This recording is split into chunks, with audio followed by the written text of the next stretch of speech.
Wapenzi watazamaji watukufu wa Islam na wale ambao bado hamkubahatika kuwa Waislamu,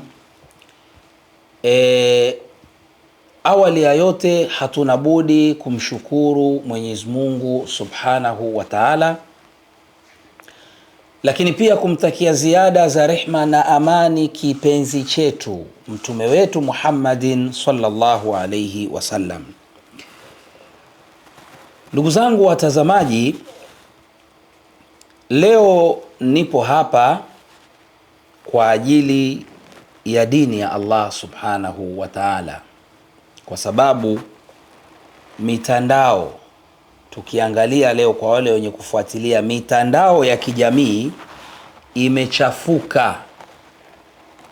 Kwa nini imechafuka?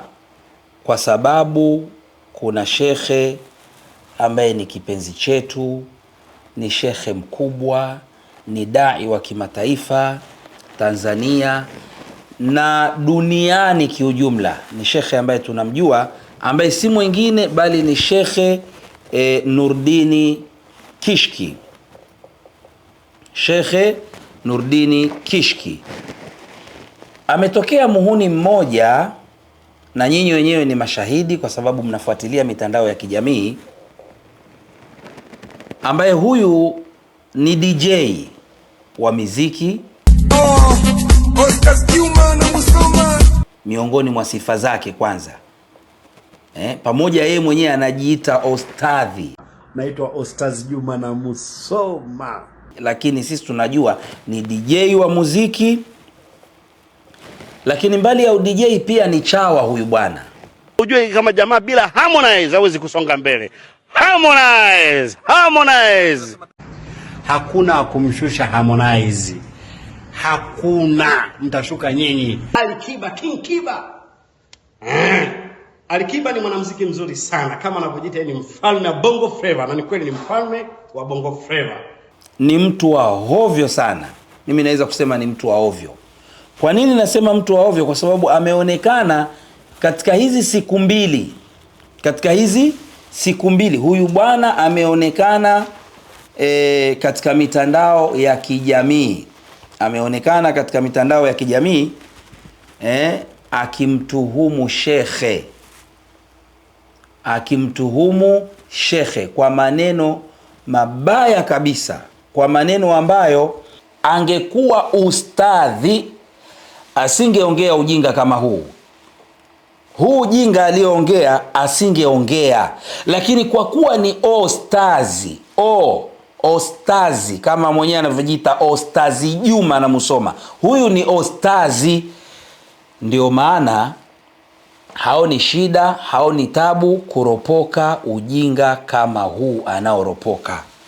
Kwa sababu katika Uislamu hatuna ostazi. Sisi katika Uislamu ostazi hatuna. Ostazi hatuna. Bali tuna nini? Tuna ustadhi. Unaanza kwa u. Sisi katika Uislamu tuna ustadhi. Hatuna maostazi kama hawa. Kama huyu mpuzi.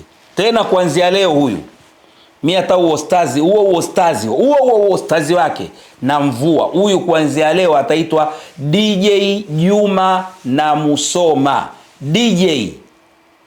DJ Juma na Musoma.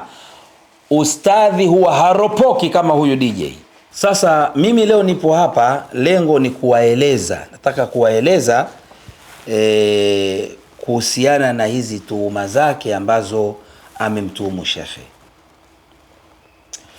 Kwanza kabisa tuanze na kipengele cha kwanza. Uislamu unasemaje juu ya kumtuhumu mtu?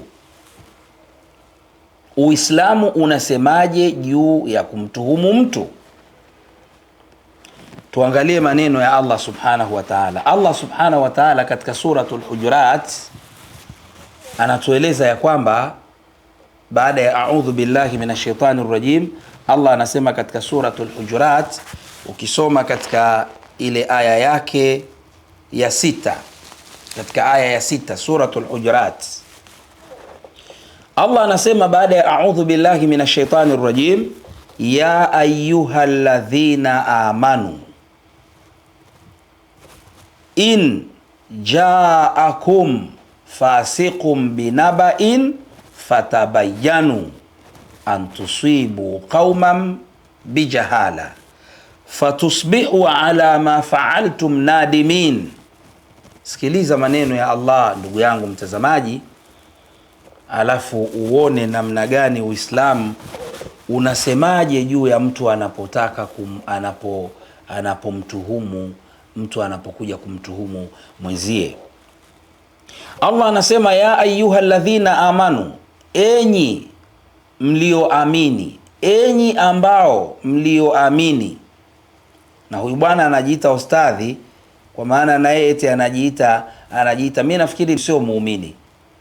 Anaweza kuwa tu ustadhi lakini imani hana. Sa Allah anasema ya ayyuhalladhina amanu, enyi mlioamini, injaakum fasiqun. Hapa Mwenyezi Mungu anakusudia kuzungumza na watu wenye akili, waumini, watu wenye imani. Allah anasema injaakum fasiqun binaba'in, akikujieni mtu muovu fasik, kama huyu Juma anamusoma, Ustadhi Juma anamusoma kama anavyojiita yeye mwenyewe, binaba'in, akikujieni na habari mtu kama huyu. Hapa tunakusudiwa kuambiwa sisi waumini. Allah anasema fatabayyanu, fanyeni uchunguzi, takeni ushahidi. Kwa wasiojua, Kishki ni Msomali, lakini mwanzo alikuwa anadanganya kwamba yeye ni Mwarabu. Kishki ni Msomali original. Mwambieni alete ushahidi. Akikujieni mtu muovu kama Ustadhi Juma na habari, Mwenyezi Mungu anasema jambo la kwanza fatabayanu, fanyeni uchunguzi. Kwa nini Allah anaendelea anasema antusibu qauman bijahala, msije mkawasibu watu kwa kuto kujua, msije mkawasibu watu kwa ujinga.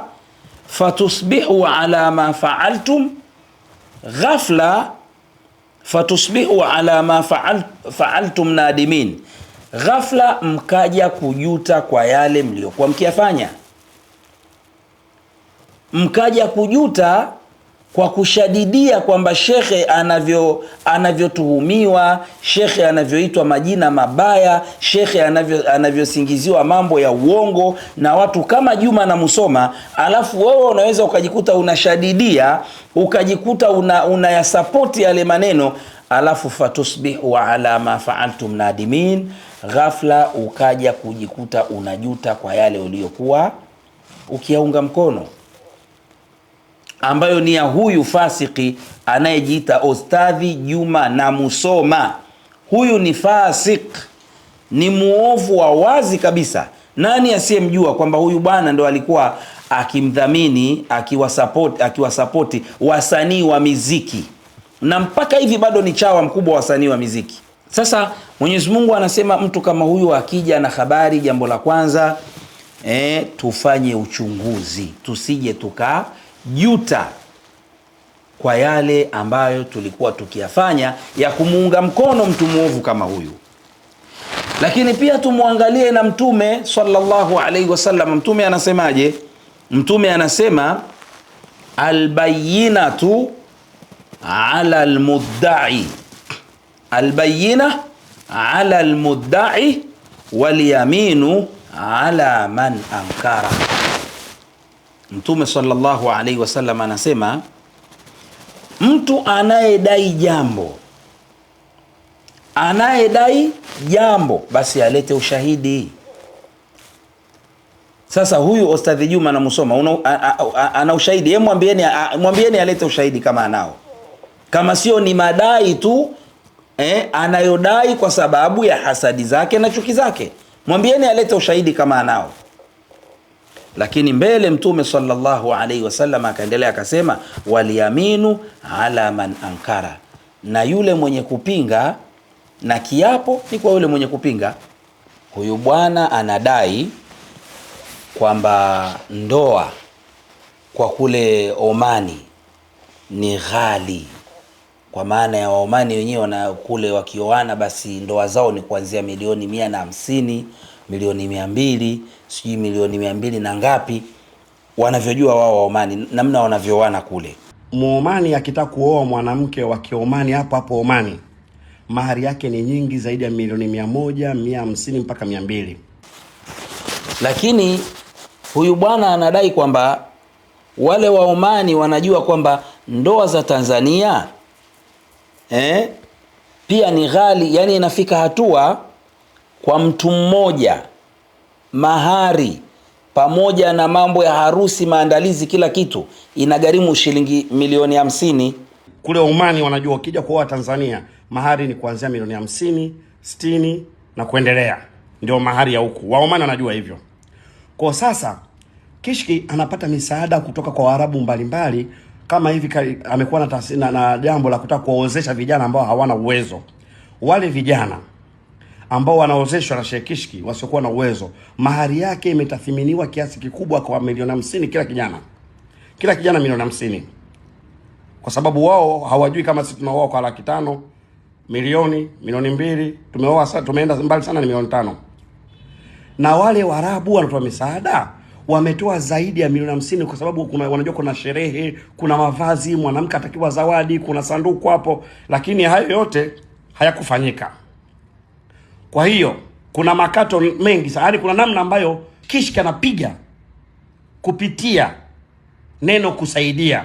Tupe ushahidi wa haya maneno yako uliyoyasema. Maana Mtume sallallahu alayhi wasallam anasema albayinatu ala almudda'i. Mtume anasema yeyote mwenye madai atoe ushahidi. Kwanza hawa Waomani sio wajinga kiasi hicho. Waomani Kiswahili wanakijua. Waomani tunaishi nao hapo Zanzibar, mimi naishi Zanzibar. Waomani Zanzibar tunapishana nao. Wanaongea Kiswahili, muda mwingine wanaongea Kiswahili fasaha kuliko hata wewe Mswahili uliyezaliwa Tanzania. Sasa hawa Waomani ambao huyu bwana anadai kwamba wamempa shekhe milioni 50 aje kufungisha ndoa kwa kila mtu mmoja, ina maana hapa anataka kutengeneza chuki kubwa, jambo ambalo ni fitna, ni uongo, ni ufasiki. Ndio maana Allah akasema, enyi waumini, injaakum fasiqum binabai, akikujieni mtu muovu, mtu fasiki, mtu mshenzi kama huyu na habari yoyote ile, ifanyieni uchunguzi, kwa sababu huyu anataka kuwafanya watu kama hawajitambui.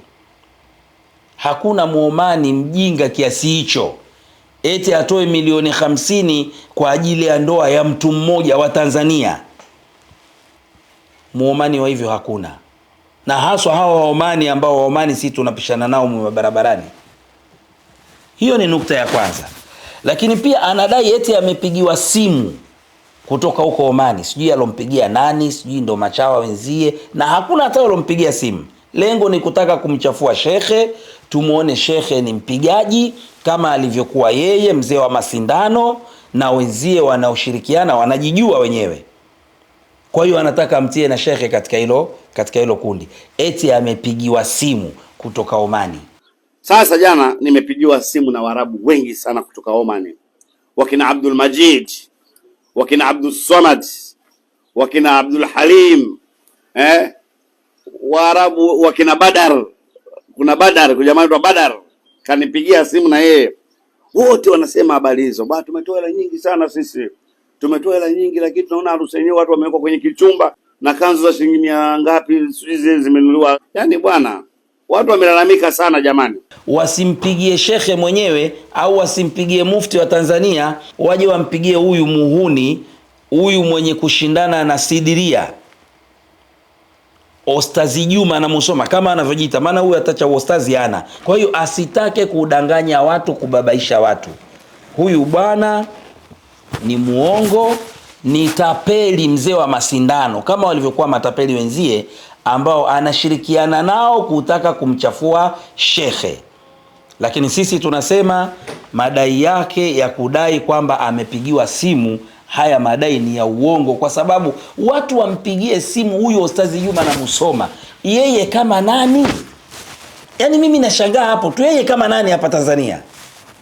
Yani yeye anaweza akachukua akafanyaje? Sasa atamfanya nini shekhe yani? Kwa hiyo huyu jamani, Waislamu tumpuuze, ni mpuuzi kama wapuuzi wengine, ni mshenzi, ni fasiki kama mafasiki wengine. Huyu anachokusudia ni kumtia shekhe ubaya. Na kwa taarifa yake, popote alipo au popote ulipo wewe unayejiita Ustadhi Juma na Musoma, sisi shekhe tunampenda kwa ajili ya Allah, na wewe hatukupendi kwa ajili ya Allah. Na sio sikupendi mimi tu peke yangu kwa ajili ya Allah, na kuna watu wengi. Wewe mwenyewe angalia tu hata kwenye comment katika hizo video zako unazofanya mwenyewe, angalia watu wanao comment huku chini, lakini bado hukati tamaa, kwa sababu lengo lako unataka kuisimamia batili, alafu ndo unajiita ustaz. Sasa wewe unachotetea hapo ni watu kuendelea kuwapiga masindano hawa mbuzi na kondoo, au unachotetea hasa ni nini?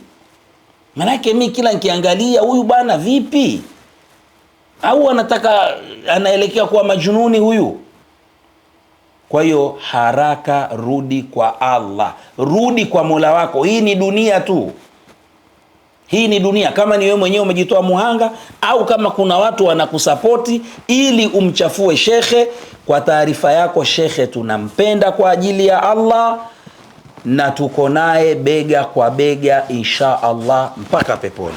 Twende tukaangalie katika tuhuma ya zinaa, kwa sababu huyu bwana miongoni mwa tuhuma ambazo wamemtuhumu shekhe, eti anasema shekhe ni mzinifu, amefanya zinaa. Kuna mama mmoja wa Kiarabu ulikuwa ukideti naye wewe mpaka ukamfungulia duka la madera, huyo mama ukumuoa mpaka akafariki. Hakuna ushahidi mgumu wenye masharti magumu katika Uislamu kama ushahidi wa zinaa. Kama ushahidi wa zinaa, yani unapomtuhumu mtu kwamba amefanya zinaa katika Uislamu, basi unatakiwa ulete mashahidi, na ushahidi wake masharti yake ni magumu. Hebu tuangalie maneno ya Allah subhanahu wa ta'ala katika suratu Nur, ambayo ni sura miongoni mwa sura za Qur'ani. Allah subhanahu wa ta'ala anasema katika aya yake ya 4, Allah anasema baada ya a'udhu billahi minash shaitani rajim. Hapa Allah anakusudia kuzungumzia masharti ya ushahidi wa kumtuhumu mtu amefanya zinaa. Allah anasema walladhina yarmuna almuhsanat, anasema na wale wanaosingizia watu wenye kujistiri, wenye kujihifadhi kwamba wamefanya zinaa. Allah anasemaje? Thumma lam ya'tu bi arba'ati shuhada, kisha ikawa hawakuwaleta mashahidi wanne. Mashahidi wanne. Tena wanawazuoni wanasema hawa mashahidi sio tu ulete mashahidi huko kwamba eti sijui hawa hapa ndo walishuhudia. Ni mashahidi wanne ambao waliona kabisa wakati kisu kinaingia, yani kinaingizwa katika ala. Sio mashahidi tu wa kutungatunga, mashahidi ambao waliona wanne, sio mmoja, na wala wasije wawili wala wasije watatu, wanne. Kwa ushahidi wa maneno ya Allah anasema thumma lam ya'tu bi arba'ati shuhada, kisha hawakuleta mashahidi wanne. Allah anasema fajilidohum 80 jalda, basi hao wanaosingizia watu uzinifu wapigeni mijeledi 80, wapigeni bakora 80. Manake hapa mtu kama huyu Ustazi Juma na Musoma, kama atakosa ushahidi, yani manake huyu mtu kama hana ushahidi, kisheria ya Kiislamu ilitakiwa huyu apigwe bakora 80. Tena Allah anaendelea anasema wala taqbalu lahum shahadatan abadan. Tena Allah anaendelea kwa kusema wala msiwakubalie ushahidi wao abadan, yani hawa watu hawatakiwi tena kukubalika katika ushahidi. Mtu ambaye anamsingizia mwenzie uzinifu alafu hana mashahidi, basi huyo mtu kwanza anatakiwa apigwe mijeledi 80 na msiwakubalie shahada zao, ushahidi wao usikubalike tena. Mwisho Allah subhanahu wa ta'ala akaendelea akasema, wa ulaika humul fasiqun, na hao ndio katika watu waovu kabisa. Na kuna aya nyingine Mwenyezi Mungu anasema hao ni katika watu waongo. Kwa hivyo ndugu zangu katika imani, kuhusiana na tuhuma za zinaa, hivi tukimwambia huyu ostazi wa mchongo huyu, sijui Juma na Musoma, sijui na wapi kwengine, tukimwambia alete mashahidi 4 walioshuhudia, anao, ndio muone kwamba huyu mtu ni mzandiki, huyu mtu ana chuki za kwake binafsi, na analeta chuki kwa sababu ni mzee wa masindano. Kwa sababu mimi nimeshangaa shekhe katika ile nukta ya kuzungumzia mambo ya kuchinja, mambo ya masindano, watu wanawadunga mbuzi sindano, wanajifanya wanasoma dua ya masaa 3, masaa 5, mbuzi anakufa mwenyewe. Shekhe alisema jamani, huu ni utapeli, watu wale mbuzi wanadungwa masindano, hakumtaja mtu jina. Yani hata nyinyi watazamaji jiulizeni, shekhe, au rudieni ile clip ya shekhe, ile video ya shekhe ile alozungumzia hayo mambo yaliyomfanya huyo ustadhi wa mchongo aanze kuja kuropoka, aanze kuja kuongea mambo ambayo hana ushahidi nayo. Hemu iangalieni, shekhe alimtaja mtu jina mule. Na mimi najua kuna mtindo wa kuchoma sindano mbuzi. Kuna mgombea mmoja wa kisiasa, huyo mgombea alipigwa hivyo, aliambiwa leta mbuzi 100, tunawapiga dua, alafu mbuzi unatuachia, tunaanza nao dua sisi kwetu. Matapeli hawa, watu wa khiana hawa. Kumbe mbuzi wanachomwa sindano mapema ya masaa 2 hivi. Kwa hiyo pale anashikiliwa, anapigwa dua na mgombea yuko pale. Mbuzi wa kwanza ti, wa pili ti. Hakuna Qur'ani inayoua. Qur'ani kazi yake sio kuua wanyama wala binadamu. Ukimwona mtu anasingizia kwamba nimesoma Qur'ani kafa mtu fulani, huyo kafanya ushirikina kwenye Qur'ani, kazuga. Lugha yangu ya Temeke, huyo ni zuga ring, anazuga tu. Mbona yeye imemuuma sana? Huyu atakuwa ni miongoni mwa wazee wa sindano. Na Waislamu mkiona hata awe shekhe amevaa kiremba kilo 7, joho la kilo 15, akikwambia sijui lete mbuzi hapa, tutafanza dua mpaka atakufa mwenyewe, ujue huyo hapo hakuna shekhe. Hapo hakuna shekhe, hao watakuwa ni rafiki zake Ustazi Juma na Musoma na wengine wenye tabia kama hizo. Hiyo ni nukta ya pili, ndugu zangu watazamaji. Sasa kuna nukta nyingine. Huyu bwana anadai kwamba katika miongoni mwa madai yake anadai kwamba shekhe ni nani? Ni Msomali. Sawa sawa, sio Mwarabu, sio mtu wa Yemen. Anadai kwamba shekhe ni Msomali. Hebu msikilizeni kwanza katika klipu yake hiyo. Kwa wasiojua, Kishki ni Msomali, lakini mwanzo alikuwa anadanganya kwamba yeye ni Mwarabu. Haya, nafikiri tumemsikia vizuri, sote tumemsikia. Anadai kwamba shekhe Nuruddin Kishki ni Msomali, lakini hapo hapo anadai kwamba shekhe baada ya kumzini yule binti, ingawa hana ushahidi wa hayo maneno kwa sababu mashahidi 4 hana walioshuhudia, lakini anadai baada ya shekhe kumzini huyu binti akapata mimba, akapata mtoto akapelekwa Yemen kwa madai ya huyu anayejiita Ostadhi Juma na Musoma. Na kama, hebu msikilizeni hapa anavyodai kwamba shekhe alimpeleka mtoto wapi? Yemen. Msikilizeni kwenye hii clip. Yule mtoto mkampeleka Yemen. Mtoto mpaka sasa hivi mlimpeleka Yemen. Mmemsikia vizuri? Sasa swali la kujiuliza, yeye anadai shekhe ni Msomali. Kisha shekhe baada ya yani subhanallah, naona tabu hata kurudia ya maneno, kwamba baada ya yule binti kupata mtoto alimpeleka wapi? Yemen.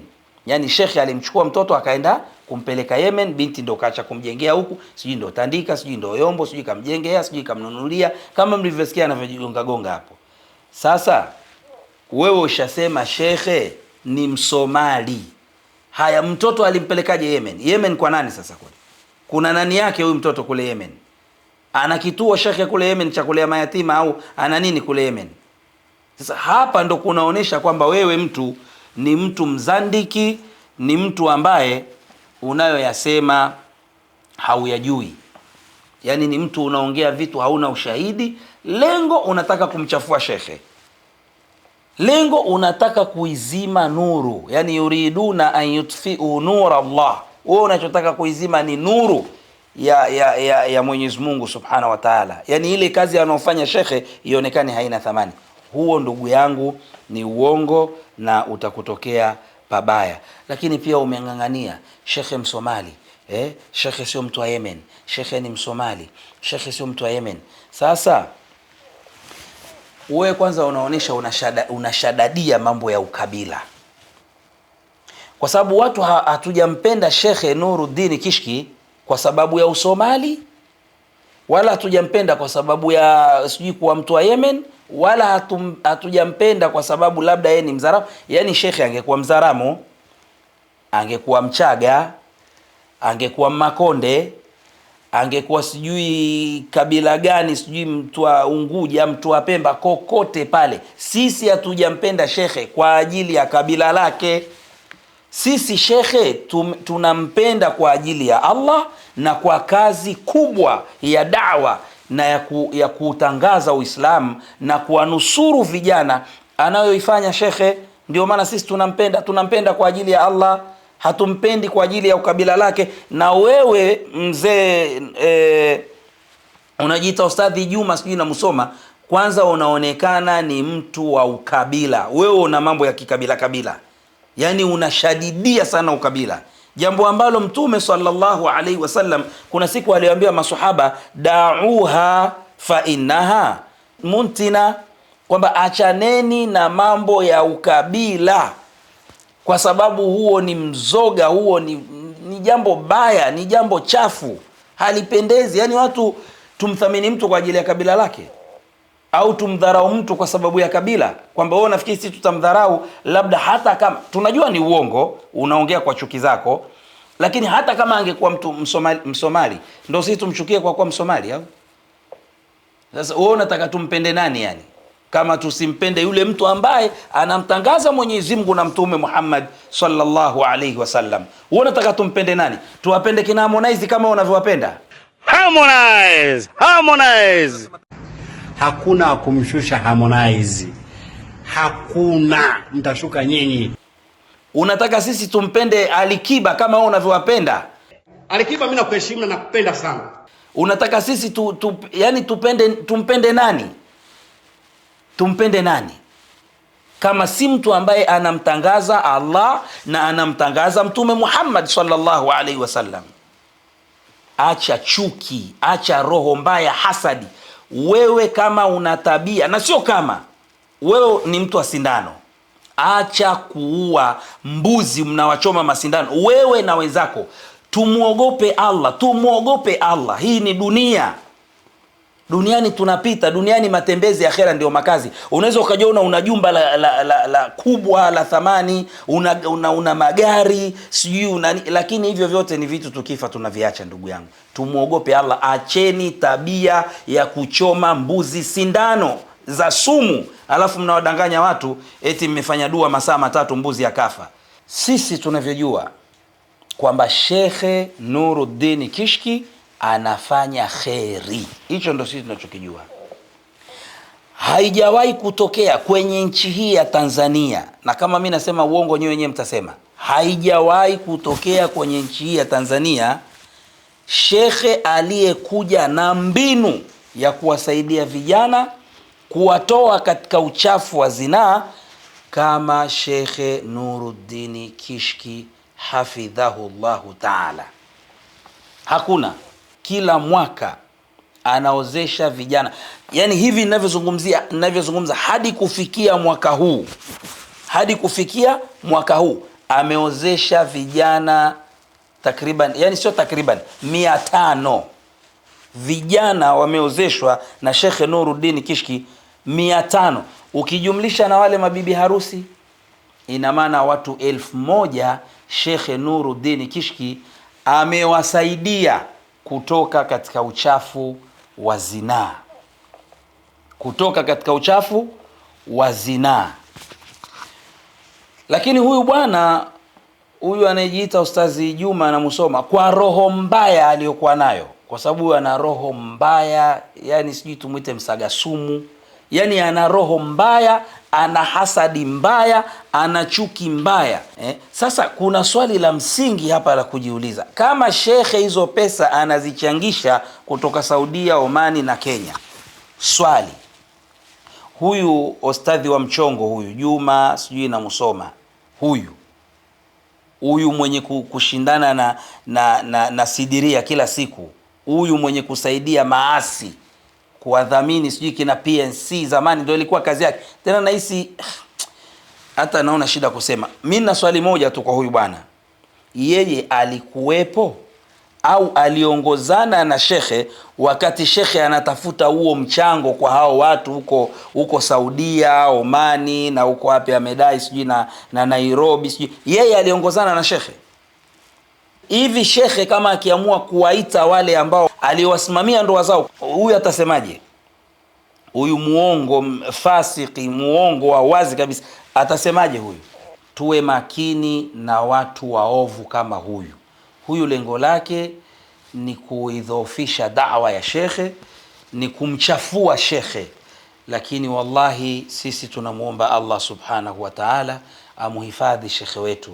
Mwenyezi Mungu amuhifadhi Shekhe Nuruddin Kishki, Allah ampe uvumilivu, awe na subira. Majuha kama hawa, majuhalun, wajinga kama hawa, mijitu mishenzi kama hii, shekhe asiwajibu hawa, wala asiwajibu. Watuachie tu sisi ambao tunampenda kwa ajili ya Allah, tutawajibu watu majuha kama hawa.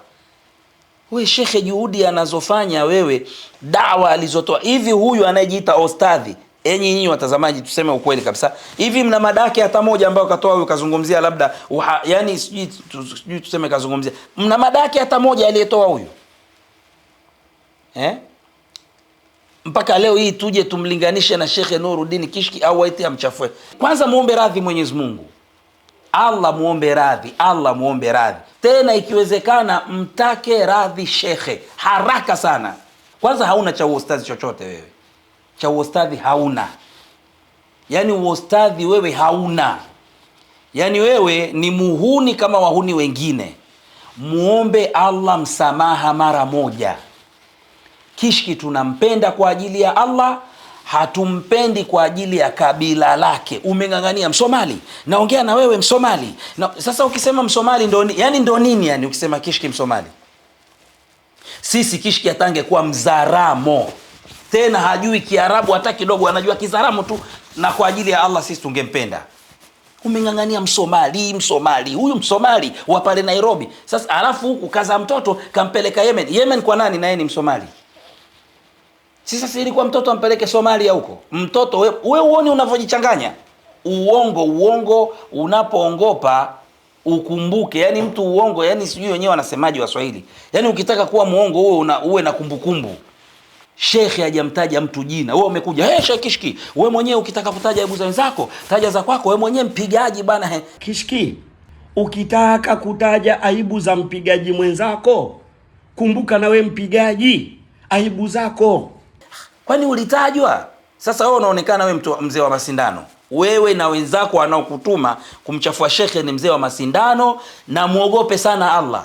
Kuna nukta moja ulisema Mtume sallallahu alaihi wasallam anasema al-kadhbu haramun walau kana mzaha, si ndio? Kwamba uongo ni haramu hata kama ni uongo wa mzaha tu, unamtania mtu, lakini usimtanie mtu katika uongo. Al-kadhibu haramun walau kana mzaha, uongo ni haramu ajapokuwa wafanya kwa mzaha ni haramu. Wewe mbona umedanganya hapa? Unasema shekhe mara kamjengea binti unasema sijui shekhe kamnunulia binti nyumba. Andika, ulimtia mimba mfanyakazi wa nyumbani kwenu, wa nyumbani mkabukishi kama familia, ukamnyatia usiku, ukanyata usiku, ukaenda ukamtia mimba yule binti akapata mimba, akapata mtoto, mkamziba kwa kumnunulia nyumba Tandika. mara klipu nyingine kesho yake wanakuja wanasema kamjengea nyumba shekhe, shekhe kamjengea binti nyumba sijui wapi Yombo. Ni binti wa Kirangi. Ulivyomzalisha bwana, ulinyata ukanyata ukaenda kumpiga kitu, kabeba mimba akazaa. Alivyozaa mkamjengea nyumba ya milioni 15 kule Yombo. Sasa wewe mwenyewe mbona unaongopa kuonesha kwamba huyu bwana anayejiita Ustadhi Juma na Musoma ni muovu mkubwa? Alichokifanya huyu bwana akamtengeneza mwanamke, eti huyo mwanamke ikapigiwa simu na mama yake, alafu huyo mama yake akamwambia kwamba Sheikh Kishki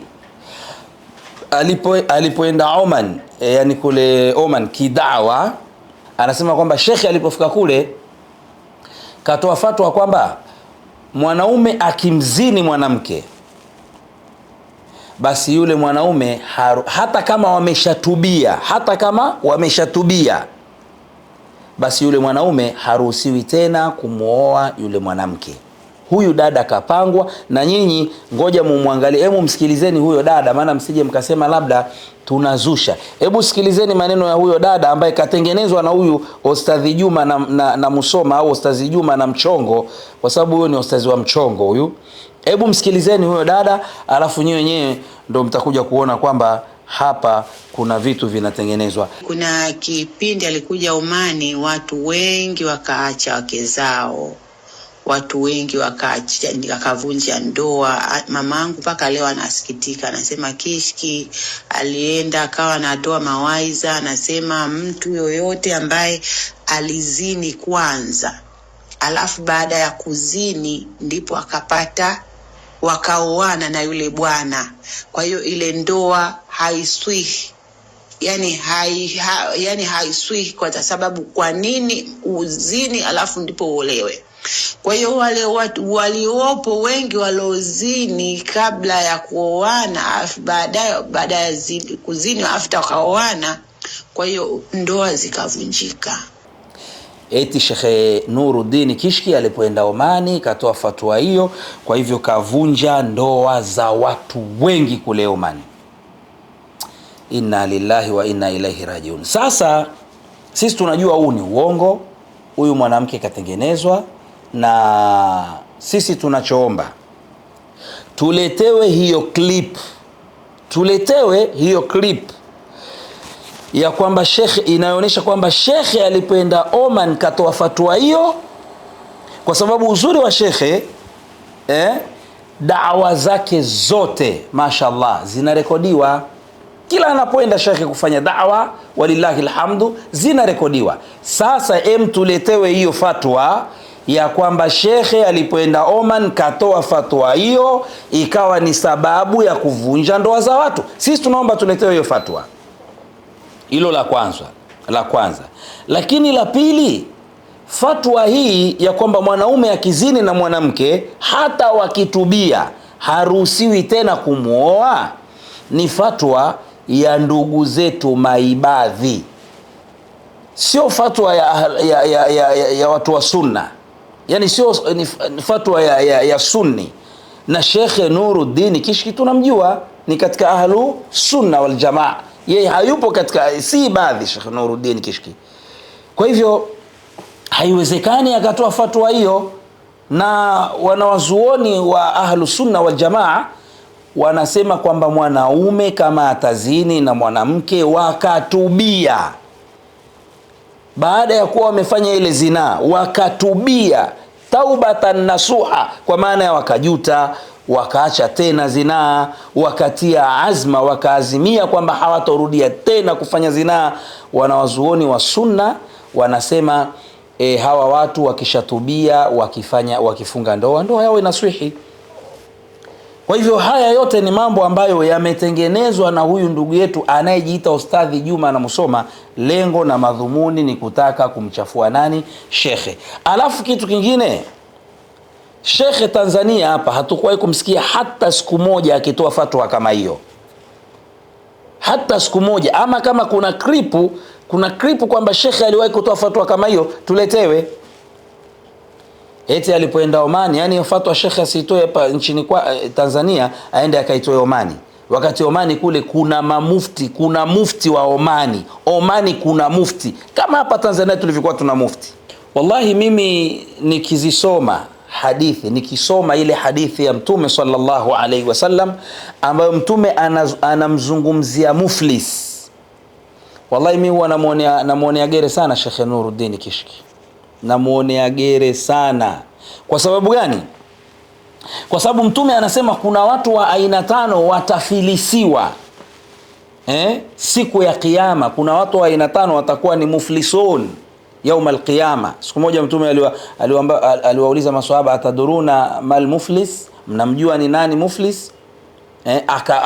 Wakaambia hatumjui. Akawaambia innal muflisa min ummati, hakika ya muflisi katika umma wangu, man yati yaum alqiyama bisalah wa siyam wa zakah wa yati wa qad shatama hadha wa kadhafa hadha.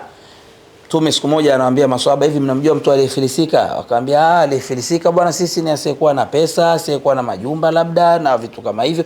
Akawaambia asiyefilisika ni yule ambaye atakuja siku ya kiyama ana swala, yani alikuwa anaswali, alikuwa anafunga, alitoa zaka, lakini alimtukana huyu, alimsemea uongo huyu, alimzushia huyu.